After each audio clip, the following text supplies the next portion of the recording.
প্রকাশ্যে দিবালোকে তিনি এই ব্যাখ্যা দেওয়ার কথা না, এটা আমি মেনে নিতে পারলাম না। I have the record. এই জন্যই আমি আজকে কিছু কথা বলতে হবে। উনি প্রসঙ্গক্রমে আল্লাহর আইন মানে কি সন্ত্রাসের আইন, আল্লাহর আইন মানে কি রক্ষার আইন,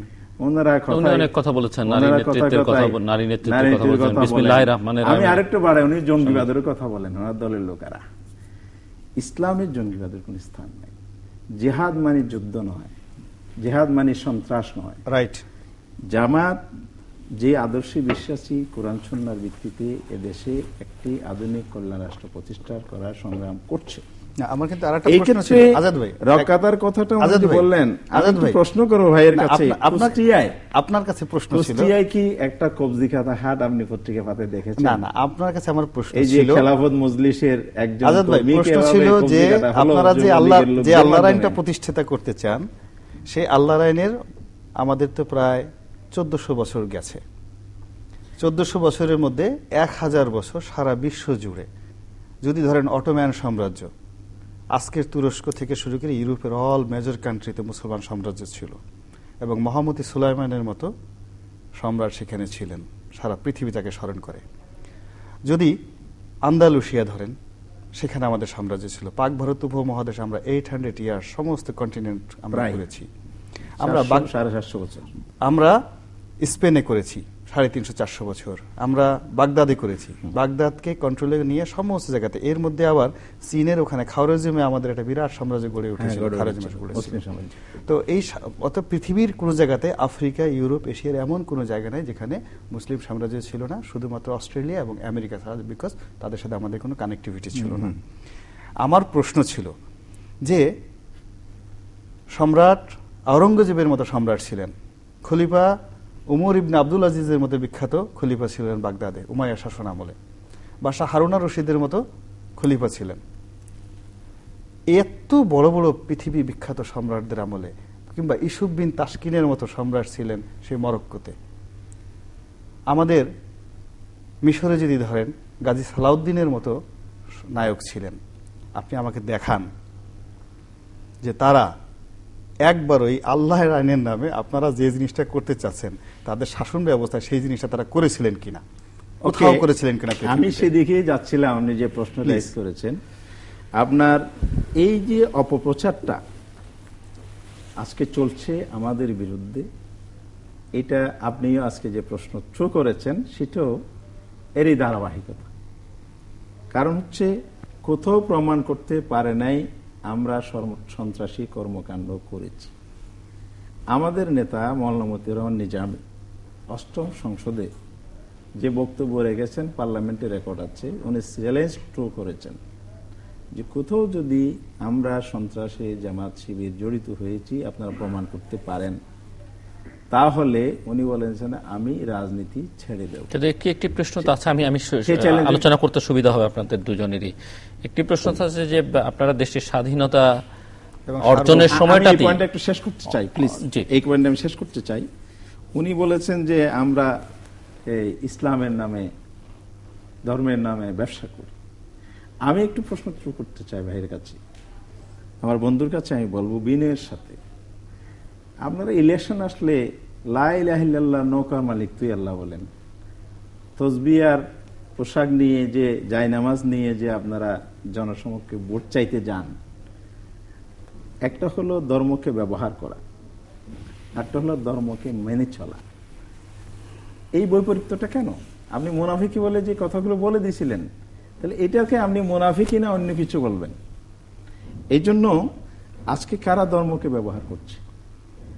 যেমন আপনার এদেশের স্বাধীনতার স্থপতি মরহুম শেখ মুজিবুর রহমান, তিনি যখন স্বদেশ প্রত্যাবর্তন করলেন, বাংলাদেশকে তিনি প্রথমে ঘোষণা করলেন বাংলাদেশের বিশ্বের 2য় মুসলিম রাষ্ট্র। তিনি লাহোরে ওআইসির সম্মেলনে যাচ্ছেন, ভারত প্রচন্ড বিরোধিতা করল। তাহলে এখানে আপনার ভারত থেকে কিন্তু আপনার রাজনৈতিক সব প্রোটেকশন নিচ্ছেন, সুযোগ সুবিধা নিচ্ছেন, কিন্তু এখানে ধর্মকে কাজে লাগানোর জন্য, জনগণের কাছে আপনি ভোট পাওয়ার জন্য, ক্ষমতায় থাকার জন্য এখানে কিন্তু আপনি ওআইসির সম্মেলনে যোগদান করে নিজেকে মুসলমানদের পক্ষে বলে প্রমাণ করছেন। এদিকে আপনি ইসলামিক ফাউন্ডেশন কথা, এই যে কথাগুলো আপনি বললেন, এই সব কিছু তো ধর্মকে ব্যবহার করার জন্যই রাজনৈতিক স্বার্থে। আমরা কিন্তু সেটা করি না।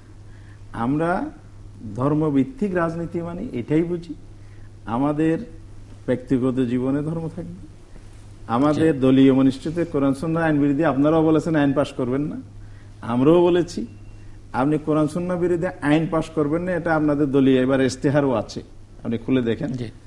তাহলে কারা করছে? আপনি নারী নেতৃত্বের কথা বলেছেন, আমরা বিএনপির সাথে কেন গিয়েছি?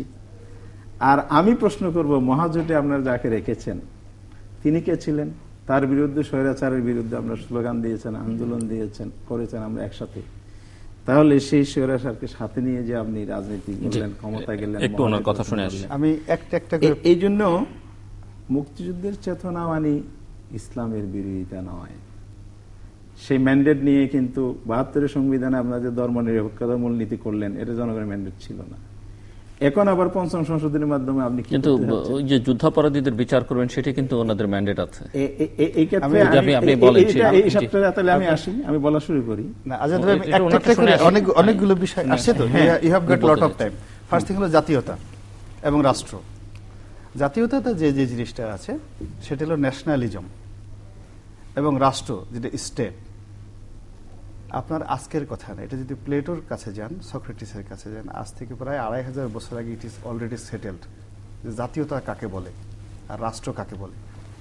আমাদের দেশের বেশিরভাগ লোক লেখাপড়া কম জানার কারণে কিছু জ্ঞান পাপী এই রাষ্ট্র এবং জাতীয়তাটাকে এক করে ফেলেছে। যেমন ধরেন মুসলমান যদি জাতীয়তা ধরেন বা জাতি হিসেবে ধরেন, সারা পৃথিবীর মুসলমানরা একটা জাতি, এক। ২ নম্বরে যদি ধরেন আরব, তাহলে আরব দেশের সেই আরব পেনিনসুলার বলতে যে জিনিসটা বোঝায় সেটা অ্যারাবিয়ান ন্যাশনালিজম। আর যদি রাষ্ট্র ধরেন, তা সৌদি আরব একটা রাষ্ট্র, মিশর একটা রাষ্ট্র, ইয়ামেন একটা রাষ্ট্র। আমাদের দেশের যে জাতীয়তাবাদ, যেটা বাঙালি জাতীয়তাবাদটা বোঝাচ্ছে, সেই বাঙালি জাতীয়তাবাদ বোঝাচ্ছে যে বাঙালি শব্দের যত ঐতিহ্য, যত ভালো কিছু সব আমরা ধারণ করব। এটার সঙ্গে বাংলাদেশ রাষ্ট্রের সাথে কনফ্লিক্ট না। রাষ্ট্র হিসেবে বাংলাদেশ যেটা অর্জন করেছে ৭১-এর মহান মুক্তিযুদ্ধের মাধ্যমে, বাংলাদেশ আওয়ামী লীগ যেটার অন্যতম কারিগর, প্রধান কারিগর সবাইকে নিয়ে, এই রাষ্ট্রের সম্মানের জন্য, এই সার্বভৌমত্ব রক্ষার জন্য আমাদের সাথে বড় দরদি যতদিন আছে এই বাংলার জমিনে কেউ নাই, কেননা আমরা এটার জন্য জীবন দান করেছি। নাম্বার 1। নাম্বার 2 হলো এথনিক গ্রুপটা আপনাকে জানতে হবে যে আমরা এই জনপদের মানুষ, আমরা কোথা থেকে এসেছি, কোথায় আমাদের সৃষ্টি, কিভাবে আমাদের বিকাশ। সেই আত্মপ্রত্যয় জাতি, বাঙালি জাতি, এটাকে যদি বাঁচিয়ে রাখতে হয়, তাহলে এই যে আমাদের যে জাতীয়তা, এইটার মূল্যবোধটাকে অন্তরের মধ্যে ঢুকতে হবে। আজ ২১শে ফেব্রুয়ারি নিয়ে আমরা কেন এত উল্লসিত, কেন আমরা পহেলা বৈশাখ নিয়ে আমরা এত মাতামাতি করছি? এই জাতীয়তার জন্য। যদি তাই ধরেন, পহেলা বৈশাখ আপনি করার দরকার নাই যদি বাংলাদেশি জাতীয়তাবাদ ধরেন, থেকে এটা সম্রাট আকবর করেছেন, এটা পহেলা বৈশাখ করার দরকার নাই। তো ৫২ ভাষা আন্দোলন আপনার করার দরকার নাই, কারণ এটা বাঙালি জাতীয়তাবাদের আন্ডারে পড়ে, এটা বাংলাদেশি জাতীয়তাবাদের মধ্যে পড়ে না। ২১শে ফেব্রুয়ারি বাংলাদেশি জাতীয়তাবাদের মধ্যে পড়ে না, বাদ দিয়ে দেন না ২১শে ফেব্রুয়ারি, গেল এই বিষয়টা। এরপরে আপনি যে জিনিসটা করেছেন যে হলো দাড়ি এবং টুপি, অর্থাৎ আমরা যখন ভোটের সময় আসি, লা ইলাহা ইল্লাল্লাহ, নৌকার মালিক তুই আল্লাহ। আচ্ছা, এটা দিয়ে আপনারা কটাক্ষ করেছেন। আমি আপনাকে বলি যে এই দেশে বঙ্গবন্ধুর পরিবার, তার বাবা কে ছিলেন, তার দাদা কে ছিলেন, তার পূর্বপুরুষ কে ছিলেন, তারা কিন্তু সুদূর পারস্য থেকে এই দেশে এসেছিলেন ইসলাম প্রচারের জন্য। ইসলাম যে জিনিসটি আছে, সেই জিনিসটি রক্তে রন্ধে রন্ধে বঙ্গবন্ধু পরিবারের মধ্যে জড়িত। এখন আপনি গিয়ে দেখেন না সংসদে, আপনি তো জানেন, আমি তো আপনার একা দেখি নামাজ পড়ার জন্য।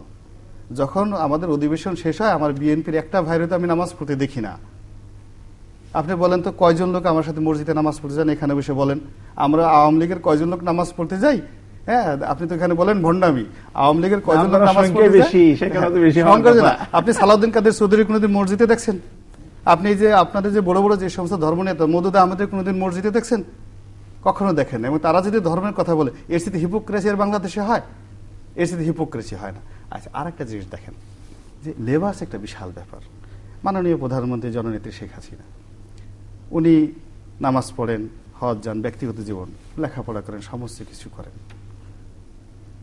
আচ্ছা, যদি আমি সম্মানিত বিরোধী দলীয় নেত্রীর কথা দেখি, এই বয়সে পাতলা ফিনফিন একটা শাড়ি পরে,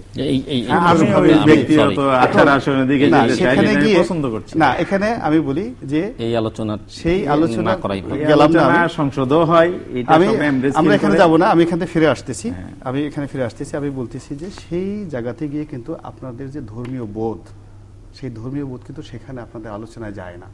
আমার বক্তব্যটা হলো, একজন মাননীয় প্রধানমন্ত্রী তিনি যদি নামাজ পড়েন, হাতে তসবিহ নেন, ওমরা করতে যান শুধু ইলেকশনের সময়, সব সময়, আর যারা কখনোই কাজটা করেন না তাদেরকে নিয়ে আপনাদের চলতে কোনো অসুবিধা, আমরা যেভাবে দেখেছি ইলেকশনের সময় এটা হয়, ইলেকশন চলে গেলে দ্বিমুখী আচরণ। এরপরে আপনি আরো কতগুলো, প্রধানমন্ত্রী নামাজ পড়েন, সবসময় পড়েন, ধর্মের যে বিষয়গুলো আছে, দেখেন আমরা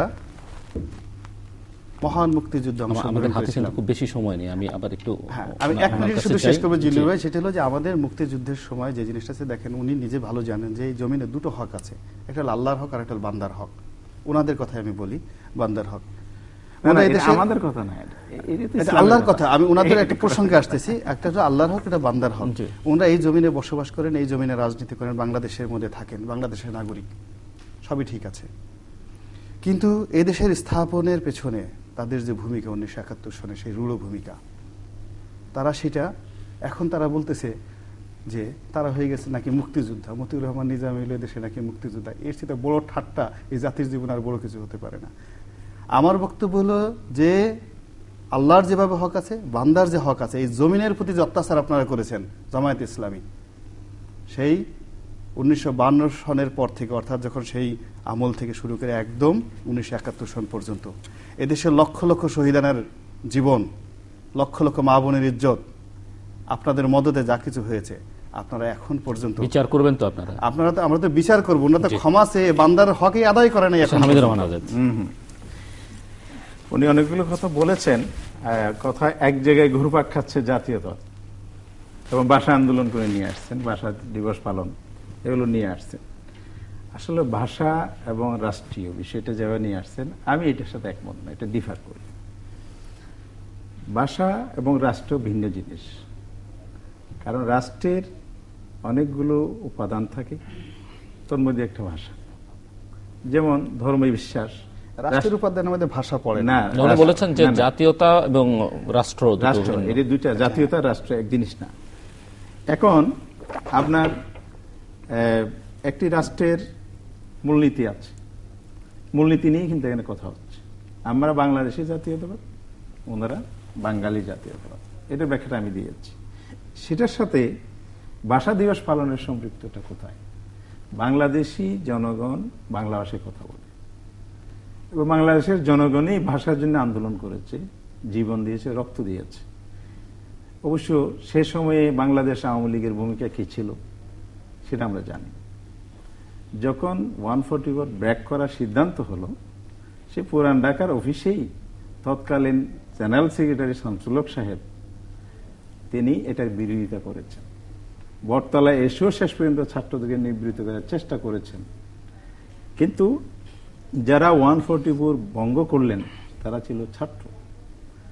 তাহলে এখানে আপনি ইতিহাস নিয়ে আসলে, এখানে আমি ইতিহাস নিয়ে আসলে এই ভাষাটা স্বীকার করতে হবে। না, 52 ভাষা আন্দোলনে ডাকসুর বিপি জিয়াদ যিনি ছিলেন, প্রফেসর গোলাম আযম সাহেব, তিনি যে মেমোরেন্ডামটা পেশ করেছিলেন, রাষ্ট্রভাষা বাংলা চাই বলে দাবি করলেন, একটু ইতিহাস।